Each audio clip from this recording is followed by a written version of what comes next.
लेकिन यदि कोई कमी है तो बुराई भी पिता के पास में पहले आती। अब तो महाराज आत्मदेव जी के पास में धुंधकारी की महाराज जो बुराइयां हैं उसकी शिकायतें आने लगी। महाराज आपका जो एक पुत्र है गोकर्ण, वे तो बड़ा भक्तिशील है, स्वयं संतों के समान रहने वाला, लेकिन एक बड़ा पापी है, बड़ा नीच है। दोनों बालकों की अब आपस में बनती नहीं। कह रही कैसे निभे और की के रवेर को संगे और गोटोवत रसिया बने तो उनके फाटते। इन दोनों बालकों की वो दशा है कि एक दूसरों की अब बात अच्छी नहीं लगती। क्यों? एक धर्म में है और एक अधर्म में है। इन दोनों बालकों की महाराज बातें अच्छी न लगने लगी, आपस में बनने न लगी। और जब महाराज दोनों बालकों की आपस में ना बनने लगी, अब तो जाकर के आत्मदेव के पास शिकायतें आ रही है। आत्मदेव महाराज सोचने लगे, जब धुंधकारी की शिकायतें आई, बड़ा पापी है आपका पुत्र धुंधकारी, वैश्याओं की संगत करता है, मांस मगरा पान करता है, अधर्म करता है धुंधकारी, इसको जरा समझाओ संस्कारों को। आत्मदेव महाराज कहने लगे, मैं तो तब भी दुखी था, मैं तब भी दुखी था जब हमारे पास में संतान का सुख नहीं था, तो मैं दुखी था कि हमारे पास में पुत्र नहीं है। मैं अब भी दुखी हूँ क्योंकि हमारे पास संतान तो है, लेकिन वह संतान हमारी संस्कारी नहीं है। मैं तब भी दुखी था जब बालक नहीं था, मैं अब भी दुखी हूँ जब बालक है, और मैं शायद तब भी दुखी रहूंगा जब ये भी बालक नहीं रहेगा। आत्मदेव महाराज एकांत में बड़े उदास बैठे। जब महाराज आत्मदेव उदास बैठे तो गोकर्ण ने देखा अपने पिता को। गोकर्ण महाराज ने देखा, बोले पिताश्री आज तो आप बड़ा उदास हो, क्या कारण है? महाराज आत्मदेव कहने लगे, बेटा गोकर्ण, मेरा तो सारा जीवन निकल गया इस मोह माया में। मुझे कभी समय ही ना मिला कि मैं भगवान के प्रति कभी कुछ कर पाऊं। मेरा सारा जीवन पुत्र सुख माया इसी में चला गया, मेरा तो सारा जीवन बर्बाद हो गया। क्यों? क्योंकि वही पत्नी मिली तो ऐसी मिली और की जो उल्टा गंगा बहाती।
बोले महाराज वे पत्नी मिली तो ऐसी मिली जो उल्टा गंगा बहाती है। उसने हमारी कभी बात नहीं मानी, और वह पुत्र मिला तो ऐसा मिला जो बिल्कुल कुपुत्र है। अब मेरी इच्छा कह रही है कि वह पत्नी मरे जो पापी हो और वह पुत्र मरे जो दुराचारी। मुझे ऐसी पत्नी नहीं चाहिए, मुझे ऐसा पुत्र नहीं चाहिए जो अपने पिता का नाम डुबाता हो। गोकर्ण महाराज कभी कभी पुत्र भी ऐसी बातें कर देता है जो पिता को अच्छी लगे।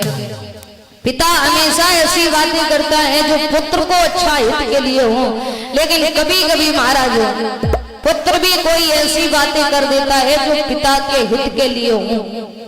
महाराज गोकर्ण जी ने अपने पिता को समझाया है, पिताश्री आप इस माया जाल को छोड़िए, आप इस मोह माया को छोड़ दीजिए, क्योंकि महाराज ये जो माया और मोह है ना, ये हमें एक न एक दिन अंधकार तक लेकर के जाएंगे।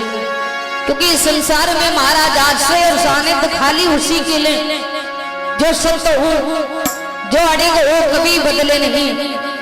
इस संसार में कोई सत्य है नहीं, सब भ्रांति है। भ्रांति जैसे 4 पहिया गाड़ी में बैठो, 4 पहिया कार में बैठे हो, गर्मियों के समय रोड पे देखो तो लगता है कि पानी भरा है।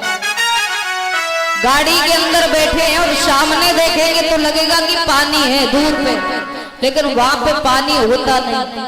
फिर हमारे नेत्र तो देख रहे हैं कि वहां पे जल है, वहां पे पानी भरा, लेकिन जाओ तो वहां पे कोई जल नहीं। फिर हमारे नेत्र तो देखते हैं, ये हमारे नेत्रों की भ्रांति है। दिखाई तो दे रहा है लेकिन वहां पर जल है नहीं। महाराज गोकर्ण महाराज समझा रहे हैं, पिताश्री इस संसार में जो माता पिता पुत्र पत्नी मित्र यार दोस्त ये जो रिश्ते बनाए गए हैं ना, ये सब एक ना एक भ्रांति का प्रतीक है कि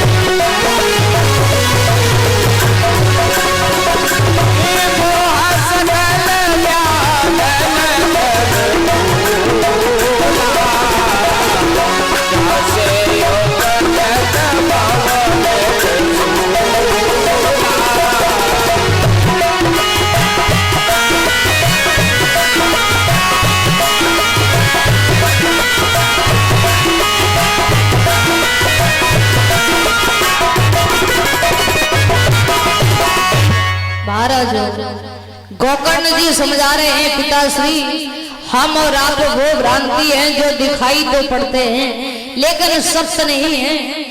और यदि आप इसी माया और मोह के जाल में फंसे रहोगे तो आपका ये जो बचा जीवन है ये भी व्यर्थ में चला जाएगा।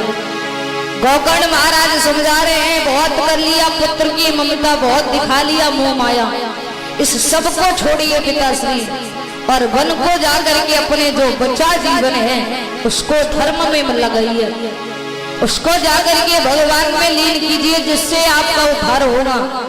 क्योंकि संसार में आप वही ले ना कुछ ले कहते हैं ना कि ना कुछ लेकर के आए हैं और ना कुछ लेकर के जाएंगे, हाथ बंद करके आते हैं और एक न एक दिन सबको हाथ खोल के जाना है। इस संसार में जो रिश्ते हैं ये सारे भ्रांति का प्रतीक है। अपने कर्म पे विश्वास रखिए, राशियों पर नहीं, क्योंकि राशि तो राम और रावण की भी एक थी। तो सबसे पहले आता क्या है, बोले महाराज कर्म, जैसा कर्म करेंगे वैसा ही फल मिलेगा। आजकल लोग सोचते फल पहले मिल जाए, कर्म किसी को ना करना पड़े। भगवान भी बड़े चालाक है। एक भक्त ने भगवान की बड़ी साधना किया, भगवान की बड़ी पूजा किया, भगवान बड़े प्रसन्न हुए। एक बार भगवान भी सोचने लगे कि मेरा भक्त जो मांगेगा मैं वही दूंगा, मैं भी तो देखूं कि मनुष्य प्रसन्न कब होता है। तो एक छोटा सा बालक भगवान का भक्त, भगवान ने सोचा कि मैं देखूंगा कि मनुष्य कब प्रसन्न होगा। तो उस छोटे से बालक से भगवान ने पूछा, एक बात बता पुत्र, मैं तुझे ऐसा क्या दे दूं जिससे तू प्रसन्न हो जा। पर छोटा सा बालक कहने लगा, बोले प्रभु अभी पढ़ाई लिखाई की बड़ी चिंता है, अभी छोटे हैं तो मम्मी पापा रोज स्कूल भेजते हैं, सो बड़ी चिंता है, तो ये पढ़ाई लिखाई अच्छे से हो जाए बस, हम तो प्रसन्न हैं। अब तो महाराज वे बालक थोड़ा सा बड़ा हुआ, भगवान की कृपा से उसकी शिक्षा व दीक्षा बढ़िया से हो गई। भगवान फिर आए, बोले अब तो तू प्रसन्न होगा। बोले प्रभु अब तो मैं प्रसन्न हूं नहीं। क्यों? क्योंकि मैंने पढ़ाई लिखाई तो पूरी कर लिया लेकिन नौकरी तो लग नहीं रही, तो माता पिता परेशान हैं, इसलिए मैं भी परेशान हूं। भगवान ने कहा अच्छा धन की जरूरत है, तो भगवान ने उस बालक की सरकारी नौकरी लगा दिया। बोले अब तू प्रसन्न, अब तो पैसा भी आने लगा, धन आने लगा। बालक कहने लगा प्रभु अभी कहाँ प्रसन्न, पैसा तो आने लगा लेकिन माता पिता इस धन का सही से उपयोग नहीं कर पाते, क्या करें? तो भगवान ने उसका विवाह करवा दिया। बोले अब तो तू प्रसन्न होगा, धन रखने वाले भी आ गए, सही से उपयोग कर, अब तू प्रसन्न। वो बालक कहने लगा प्रभु अभी कहाँ प्रसन्न हो, अब ये घर पे एक लोग हैं, माता पिता हैं, इस धन का क्या करूं जब तक छोटे नन्हे मुन्ने बालक नहीं। अब महाराज ईश्वर की कृपा से उसके बालक भी प्राप्त हो गए, पुत्र भी पैदा हो गया। भगवान कहने लगे अब तो तू प्रसन्न, बोले अब कहाँ प्रसन्न, अब ये छोटा सा बालक है, इसकी शिक्षा दीक्षा अच्छे से करवाएं, बड़ा हो जाए, बड़ी चिंता है, अब कहाँ प्रसन्न। अब महाराज उस बालक का जो बालक है वो बड़ा हो गया, उसकी शिक्षा दीक्षा बढ़िया से हो गई। भगवान कहने लगे अब तो तू प्रसन्न, बोले अभी कहाँ प्रसन्न, अब इस बालक का विवाह हो जाए। इन सब गृहस्थ जीवन में अनेक प्रकार की चिंता है, अभी कहाँ प्रसन्न। अब उस बालक का, उसके बालक का पुत्र का विवाह हो गया, बहू घर में आ गई। भगवान कहने लगे अब तू प्रसन्न होगा, बोले अभी कहाँ प्रसन्न, बहू तो घर में आ गई, अब हमारी अवस्था थोड़ी ढलती हुई जा रही है, तो मैं सोच रहा हूँ कि कहीं अगर नाती आती का मुंह देख लेता तो प्रसन्न हो जाता। अब महाराज भगवान की कृपा से उस बालक का विवाह हुआ, उसकी बहू घर में आ गई, नाती छोटा सा पैदा हो गया। भगवान कहने लगे अब तू प्रसन्न होगा, क्योंकि अब सब कुछ मिल गया। बोला प्रभु अभी कहाँ प्रसन्न, नाती तो हो गया, छोटा सा है, मुझे ये चिंता है कि ये आगे बड़ा होकर के हमारा नाम रोशन जब करेगा तब लोग कहेंगे कि उनका नाती था। अब महाराज उसका नाती बड़ा हो गया, भगवान कहने लगे अब तो तू प्रसन्न, वो भी बढ़िया सेटल हो गया। सुबह बालक वही कहने लगा, बोले प्रभु अभी कहाँ प्रसन्न, नाती आती का विवाह हो जाए, उनका घर बस जाए प्रसन्न। भगवान कहने लगे तू मर जा, जब से मांग रहा है, जब से खुद एक बच्चा था छोटा सा, मनुष्य की प्रसन्नता देखी कहाँ गई। चाहे जितना भी मांगते रहो, यदि अपने मन को प्रसन्न नहीं किया ना तो कभी जीवन में प्रसन्न नहीं रह सकते हैं। जिसने अपने मन को प्रसन्न कर लिया, जिसने अपने मन को एकाग्र कर लिया, वही महाराज प्रसन्न है। जिसने अपने मन को प्रसन्न कर लिया और मन को एकाग्र कर लिया, नहीं चाहे जितना मांगते रहो, इस संसार में कोई कभी सर्व तरीके से प्रसन्न नहीं हो सकता। अब तो जाकर ये महाराज गोकर्ण जी समझा रहे हैं पिताश्री, इसलिए जो ये रिश्ते हैं ना, ये सब भ्रांति का प्रतीक है। इस संसार में कोई किसी का नहीं, जब तक जनरेटर में तेल है तब तक खेल है, बाकी सब महाराज भ्रांति है। आश्रय और सानिध्य उसी की ले जो सब तो हूँ, जो अड़ेगा वो कभी बदले नहीं। कहा गया है महाराज और के जिंदगी की राहों में, के जिंदगी की राहों में और की श्याम बिन अकेले जिंदगी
बस में भी अकेला था तू, बस में भी अकेला था, बस में भी अकेला था, बस में भी अकेला, बस में भी अकेला था तू, सौ में भी अकेला है।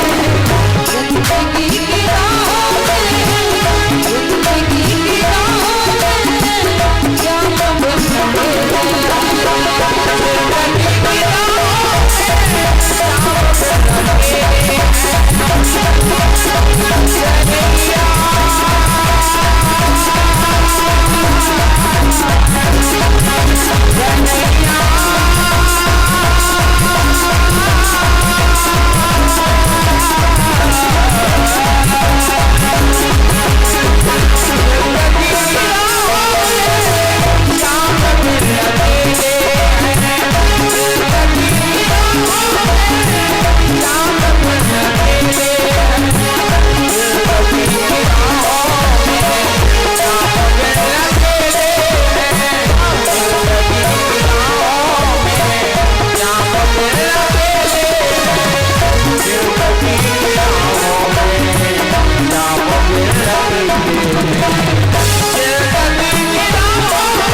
तो महाराज इस संसार में आश्रय और सानिध्य उसी के लिए जो सत हो, जो अड़िग हो कभी बदले नहीं, उसी का ही आश्रय ले और उसी की सानिध्य मिल जाए। बाकी संसार में महाराज सब कुछ भ्रांति का प्रतीक है। आश्रय और सानिध्य उसी के लिए जो सत्य हो, जो अड़िग हो कभी बदले नहीं, और हम और आप तो वो भ्रांति है जो दिखाई तो पड़ते हैं लेकिन सत्य नहीं। महाराज गोकर्ण जी ने अपने पिता को समझाया, पिताश्री खूब इस माया जाल में पड़ लिए, अब एक काम करो, अब तो जाकर के आप भगवान का नाम लो, उसी में आपकी अच्छाई है। गोकर्ण जी ने अपने पिता को ज्ञान दे दिया। आत्मदेव महाराज जंगल के लिए निकल गए भगवान का नाम लेने के लिए। आत्मदेव महाराज जंगल के लिए निकल गए, पीछे पीछे महाराज गोकर्ण जी भी चले गए। अब तो महाराज घर पे बचे दो, एक धुंधली और एक उसका पुत्र धुंधकारी, दो घर पे बचे महाराज। धुंधकारी ने उसी प्रकार से मांस मगरा पान करता, वैश्याओं की संगत करता, चोरी चोरी कर करके वैश्याओं को धन दिया करता था। धीरे धीरे जितना भी घर का धन था वो तो समाप्त हो गया। और जब महाराज घर के धन को समाप्त हो गया, वह धुंधकारी ने क्या किया, जो गांव संसार है, गांव से जाकर के राजाओं के यहाँ से चोरी कर करके वैश्याओं को धन देने लगा। धीरे धीरे वो भी धन समाप्त हो गया। 5 वैश्या हैं, पांचों वैश्याओं ने सोचा ये चोरी कर करके धन लाता है, किसी दिन राजा ने पकड़ लिया तो प्राणों का दंड दिया जाएगा, ये भी मरेगा और हमें लेकर के डूबेगा। महाराज एक दिन धुंधकारी राज से धन लेकर के जा रहा, तो 5 वैश्याओं ने पूछा, एक बात बताओ, क्या कर सकते हो तुम हमारे लिए? धुंधकारी कहने लगा, जो तुम कहो। बोला सारा धन समाप्त हो गया, खाली माँ के जेवर बचे हैं, वो भी लेकर के हमारे यहाँ आ जाओ। धुंधकारी गया अपनी मैया धुंधली के पास में, रात्रि के समय मदिरा पी करके अपनी मैया धुंधली के पास पहुंचा। बताने लगा घर के जितने भी जेवर इत्यादि हो वो सब हमें दे दो। धुंधली सोचने लगी रात्रि का समय है, मना कर दिया, मैं सुबह धन दे दूंगी। सो धुंधकारी ने एक डंडा लिया और एक डंडा लेकर के अपनी माँ को महाराज वे धुंधकारी मारने लगा। रात्रि के समय मदिरा पी करके धुंधकारी अपनी माँ को लेकर के मारने लगा। हरि की अब डंडा लेकर माँ पर ही, हरि की वही अत्याचारी छाया है,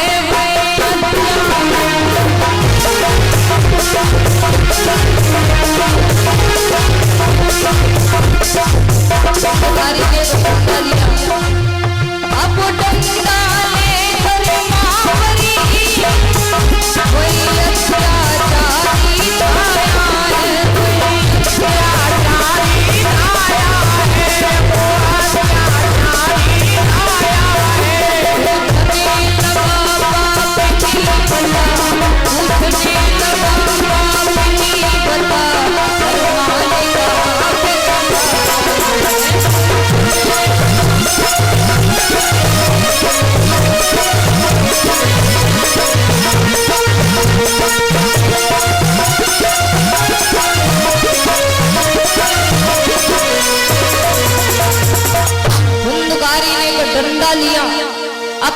से कहने लगा जितने भी जेवर इत्यादि हो, जितने भी पैसा रुपए हो, सब हमें दे दे।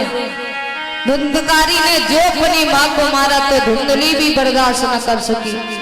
एक अंधे कुएं में जा करके मैया धुंधली रात्रि के समय अंधे कुएं में कूद गई और धुंधली ने अपने प्राणों को छोड़ दिया। जब महाराज धुंधली ने अपने प्राणों को छोड़ दिया, अब तो धुंधकारी बिल्कुल अकेला हो गया, पर स्वतंत्र ना सर पर कोई। वह धुंधकारी बिल्कुल अकेला हो गया, ना कोई रोकने वाला, ना कोई टोकने वाला, ना कोई बताने वाला, ना समझाने वाला, ना आगे ना पीछे, कोई नहीं बचा। अब तो धुंधकारी बिल्कुल स्वतंत्र हो गया। जब धुंधकारी स्वतंत्र हो गया, घर के जितने भी जेवर रुपए सब महाराज वैश्याओं को लुटा डाला। अब तो जाकर के धीरे धीरे सारा धन समाप्त हो गया। वैश्याएं समझ गई यदि ये राजा के हाथों पकड़ा गया तो मारा जाएगा। पांचों वैश्याओं ने धुंधकारी के हाथ पैरों को बांध दिया, गले में फांसी लगा दिया, लेकिन धुंधकारी के प्राण नहीं गए। उबलते हुए महाराज कोयले को जला करके लेकर के आई वैश्याएं। धुंधकारी को बांध दिया, मुख खोल करके उबलते हुए कोयला मुख में डाले। अनेक पीड़ा के बाद में अंत में जाकर के महाराज धुंधकारी ने अपने प्राणों को छोड़ दिया। धुंधकारी के प्राण चले गए। धुंधकारी महाराज प्रेत बन गया। अब प्रेत बन करके धुंधकारी इधर उधर भटकने लगा। कहीं बकरा बनता है, कहीं सूकर बनता है, कहीं घोड़ा बनता है, कहीं अग्नि का रूप लेता है, कहीं बकरा बनता है। अनेक रूपों को लेने लगा धुंधकारी। प्रेत बन करके धुंधकारी इधर उधर भटकने लगा। धीरे धीरे महाराज वर्ष बीते। महाराज गोपट जी धीरे धीरे तब से लेकर के अभी तक भगवान की सेवा में महाराज गोपट जी विलीन हैं। सुबह से शाम तक भगवान का नाम लेते हैं, सुबह से शाम तक भगवान का कीर्तन करते हैं। ऐसा नहीं है महाराज कि आप कर्म करेंगे तो फल नहीं मिलेगा। पहले आप अपने उस राह पे चलिए। दो रास्ता है, एक महाराज धर्म की ओर और एक अधर्म की ओर। सस्ता रास्ता कौन है? सस्ता मिलेगा महाराज अधर्म वाला। यदि अधर्म में जाना है तो सस्ता रास्ता अपनाइए, बड़े जल्दी पहुंच जाओगे अधर्म में। कहते हैं ना, जो अच्छी चीजें होती है उनको चाहे जितना चिल्ला चिल्ला करके बोलो तब भी लोग नहीं सुनते, और बुरी चीजें यदि कमरे के अंदर भी बोली जाए तब भी कहो महाराज सब सुन ले। धर्म का प्रचार करना ये हमारे मनुष्य के जीवन का उद्देश्य है महाराज। अब तो जाकर के गोकर्ण जी वही धर्म का प्रचार तब से लेकर के अभी तक कर रहे हैं। यदि श्रीमद् भागवत कथा कहते हैं 7 दिन तक सुनो, वो कथा इसे नहीं, श्रवण चिंतन और मनन तीनों को मिलाकर के सुननी चाहिए। और कथा की उद्देश्य ये है कि हर प्रतिदिन 3 बातें कुछ याद करके जानी चाहिए, चाहे वो कथा से हो, चाहे भजन से हो, चाहे जो भी बातें हो, लेकिन 3 बातें कुछ ऐसी याद करके जाऊं जिससे लगे कि नहीं। लोग कहते जाने कितनी सुन डाली, तो सुन डालने का कोई अर्थ नहीं, चाहे जितनी सुनते डालते जाओ। नहीं, श्रवण चिंतन और मनन। एक बार महाराज जैसे एक ग्राम में कथा चल रही थी, एक पंडित जी कथा सुना रहे थे। धीरे धीरे महाराज कथा के 5 दिन हो गए। पंडित जी देखते हैं कि सारे मोहल्ले के लोग कथा सुनने आते हैं, लेकिन एक सामने सेठ जी रहते थे, वे सेठ जी कथा सुनने कभी ना आते। धीरे धीरे 5 दिन हो गए तो पंडित जी को लगा कि लाओ सेठ जी से एक बार कह दें कि महाराज कथा हो रही है, कभी कभी सुन जाया करो। सो महाराज एक दिन व्यास जी कथा को विराम करके 6वें दिवस सेठ जी से मिले। बोले महाराज आपके गांव में कथा चल रही, कभी कभी सुन जाया करो। सेठ जी कहने लगे महाराज आए तो, लेकिन समय की बड़ी दिक्कत है, पूरा दिन दुकान में बने रहते, समय मिलता नहीं, तू आए कहां से? पंडित जी ने कहा महाराज फिर भी थोड़ी देर के लिए समय निकाल लो, एक दिन जरूर आइए सुनने। महाराज सेठ जी ने कहा कल सुनने के लिए आएंगे। दूसरा दिन हुआ, पंडित जी ने कथा प्रारंभ किया। सेठ जी घर से तैयार होकर के कथा में जाने लगे। अब तो महाराज पंडित जी ने दूर से सेठ जी को आते देखा, सो पंडित जी ने मंच से कहा कि बोली आइए आइए, क्योंकि सेठ जी को स्पेशल बुला के आए थे। सेठ जी में कथा में आए तो पंडित जी मंच से बुला रहे, बोले आइए आइए। तो सेठ जी आ गए और जो महाराज आ गए तो पंडित जी ने कहा कि बैठिए बैठिए, बैठ गए। अब महाराज इधर पंडित जी ने कथा को प्रारंभ किया। जो कथा का समय रखा गया था सुबह से शाम तक कथा चलती रही।